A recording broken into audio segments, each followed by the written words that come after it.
6 months ago, I was a single step away from starting a business I had dreamed about for years, and I chose not to do it. Let me tell you why. I have had a lifelong passion for entrepreneurship, and I've always wanted to get into running my own business, to be hands-on, to be the one making decisions, to be innovating, to be driving what's forward, to be making a brand and bringing it to customers, to doing analysis. It all sounded interesting to me, and I've thought about doing this for my whole life. The ideas have come and gone. I've had different things that I've latched on to. I never really did much. When I was a kid, I did a few things, but nothing big.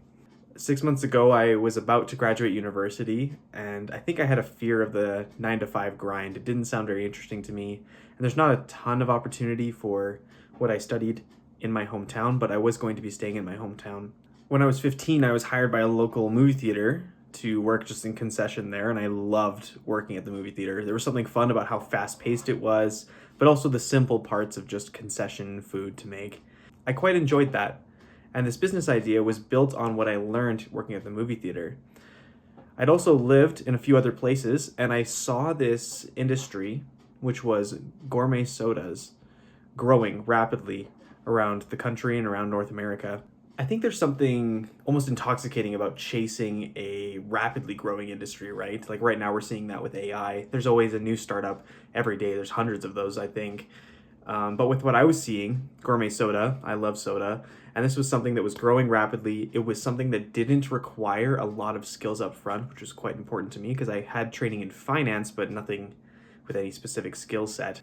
And the other important key to this was that I live in an area with a demographic that I think is similar to the areas where soda shops have been successful. So the business concept itself is to take regular soda and to add flavorings in or other mix-ins like ice cream, regular cream, kind of like gourmet coffee, and then to sell that to people. Not everyone drinks coffee, and the experience between a gourmet soda and a gourmet coffee is totally different. So our concept was to find a location in my hometown with a small square footage where we could make these sodas and sell them to people, hopefully targeting students, youth, and people on their way home from work kind of thing. I was imagining us selling these gourmet sodas, which would probably go for between $5 and $6 Canadian or $4 to $5 US, plus other snacks, right? So chocolates. We had lots of places around my hometown that were making fancy chocolates that I reached out to. Popcorn, pretzels, etc., other things too. When I had the idea, I was definitely not the first person to have this idea. And honestly, I've come to believe that entrepreneurship is not about having the idea first. It's about having the idea and doing it in a great way, getting to the customer in an effective way or quickly, or delivering high quality service or a higher quality product. There's many people that deliver the same thing. For me in this concept, there was one other gourmet soda shop in my hometown and a few others nearby, but I saw opportunity in my hometown because one shop didn't seem significant enough. People I talked to liked that shop, but they wouldn't go there simply because of how far it was. So I thought, I would open one on the opposite side of the city, capture a whole market that doesn't even go. So when the idea turned into slightly more than just an idea, I talked to my family about it and they really liked the idea. They got on board, they started coming up with possible treats that we could sell to. It was really engaging, and it's always fun to think about starting a new business. I, with my finance training, had some things to do, so I did some market projections based on how well that other business had done, the size of my hometown, and I figured that it would be reasonable for at least a second one of these stores to open. I also did cost projections, found costs for soda, cups, straws, all kinds of things online, and found out that the margins were great, so that was a good go-ahead.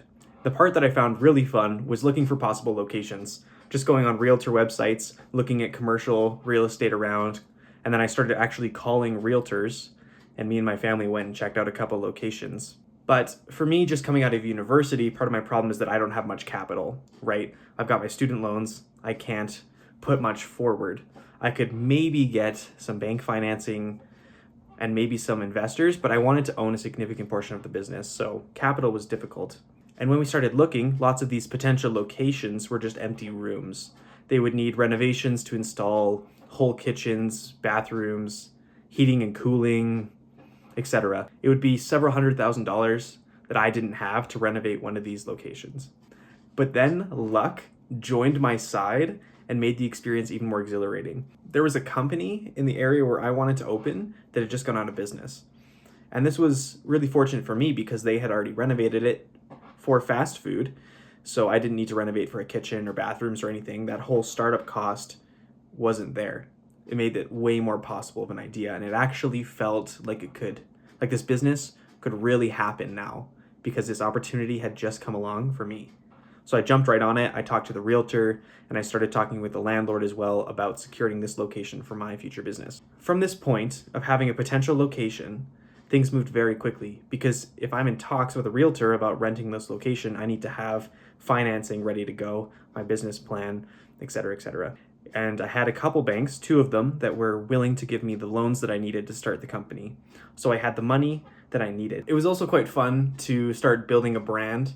I'll throw up some pictures of some ideas that we had. We wanted to call the business Soleil's Sodas, which is French or Italian for sunny. And sometimes people call these fancy sodas Italian soda, so that kind of played on that. I think during this time, there was a lot that was going my way.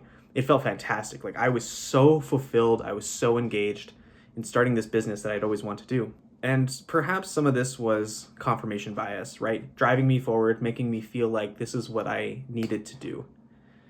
And I was moving really fast. I was pushing people to start committing to things. And I needed to take a step back and look at the real potential consequences of this decision I was about to make. So at this point, we're nearing the commitment decision with the realtor. And this is the important decision because with the realtor and the landlord, they wanted a commitment, a personal guarantee for 5 years of rent, which would have been something around $360,000. That was quite an incredible commitment. This would have meant personally guaranteeing on my personal income, my house, and my family's finances for this business that I wanted to start, but I had no real proof could succeed. So when I first read about this condition, and I'm sure you now hearing it, you can see the absolute risk of this situation. In the lease documents, I found some restrictive covenants, things that restricted what we were allowed to sell. Based on surrounding businesses, there was a coffee shop, so we couldn't sell pastries or coffee or anything like that, and lots of other fast food restaurants, so we couldn't touch their section of the food types. But we were also restricted in a way that certainly would have destroyed the business, and I was grateful to have found this before signing this contract. In the contract, it said that our principal product that we sold, soda, had to make up 85% of our sales. Now, having known more about this other soda shop in the town, I knew that their sodas were about 60% of their sales. And other businesses that I had talked to, it was about similar. They sold other snack foods and things that brought up their sales. Now, the idea of a soda shop having 85% of its sales in soda sounds great, and I would have loved for that to be something possible, but just looking at what had already been done by other similar businesses, it didn't seem realistic. I can throw up on the side here what our expected sales were going to be. Now, just because we were restricted to have 85% of our sales as soda doesn't mean we could have actually driven that much more traffic to make it okay. So we have to bring our total sales down to the point where 85% of it is made up of soda, and then the remaining 15% can be the other things like cookies and pretzels that we wanted to sell. Even though these extra snacks could have kept us afloat and could have created an actual business producing rent revenue for the landlord, they were not willing to consider it because for some reason we had to follow this restrictive covenant. I pushed back on this a lot because I really wanted to start this business. I saw great opportunity here, but they just weren't budging. So now I came to the go, no-go decision, which was really tough for me because I had sunk a month of intense work into this business. I felt fulfilled the whole time. It felt like something I really wanted to do and that the universe was on my side with. And yet, if I signed this contract to go ahead, I'd be accepting 5 years of rent liability, plus a loan from the bank, plus the commitments for all of these investors, and then I would be taking a very low wage early on to run this business. So I thought about it a lot, and I asked everyone I knew what I should do, and eventually it felt like the right decision to not go forward. The risk was far more significant in this situation than the potential upside from running this business. Now that it's been 6 months, since I made that decision, I feel happy that I chose to step away from the business at that time. I learned a lot getting up to that point, writing my business plan, meeting with potential lenders and investors, talking with realtors. It was a great learning experience. So now, having heard that story, I think we can have a discussion about what a healthy relationship with risk looks like for an entrepreneur. Of course, entrepreneurs have to live with risk. There's no other way, and they are entrepreneurs because they're the people that are willing to take the risks. But there's no glory in taking unnecessary or incredible risks for little reward. It's important to understand your primary risks when you start a business. With me, for Soleil Sodas, it was the chances for our sales to not meet what we needed, right? For our income or our net income to be a loss from the start. Also, it could have been me having a low income while having a young family, or the significant debt or other payments that I was committing to. So take some time to think about your primary risks and do the due diligence. There might be risks that you haven't even noticed yet that you really should. It's the unknown risks that might have the biggest impact on your business. But also, we can't consider the risks in isolation. We have to also look at the potential upsides, right? So think about what the reasonable upside is for your business. Think about or look at what other people have done. Similar businesses for me, like that soda shop in my hometown or other ones around the country that I had seen, I could see what potential success looked like, and I could aim for something near that. So ask yourself these questions. What's the worst case scenario? What's the best case scenario? Where could I reasonably expect myself to land in the middle? And how can I gain confidence that my idea works? Even asking yourself this question might bring ideas of creating a minimum viable product, testing it with your target market, and seeing if it works. So in conclusion, remember, there's no shame in wearing a seatbelt when you drive your dream car. There's no shame in understanding the risks and being careful when you start your dream business. Thanks for watching.